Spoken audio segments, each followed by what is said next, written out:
COVID. Naku.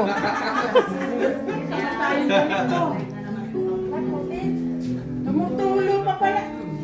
Bakit ba kayo nabasa? Ba't yun? Ay, kasi yan, kinandong ko yan. Pansit. Alam ba? Tumulo. O bakit? Oh. Kaya pa hinihintay, magpe-pray. Nakalit na. Kasi yung may bahay dapat. Nililigaw daw pala, may bahay daw. Oo, kaya may bahay. May bahay. Dede. Sa may bahay. Para kay Mary Bell. Hindi si Mami na, para mas malakas ang blessing. Joseph, ang lakas naman ng ano na siya.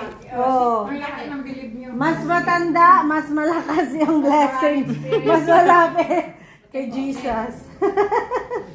Kanya-kanya tayo ng dasal para kay Mary Ayan, Bell. nakalive pala si Marisa. Nakalive ba yung Marisa? Video lang.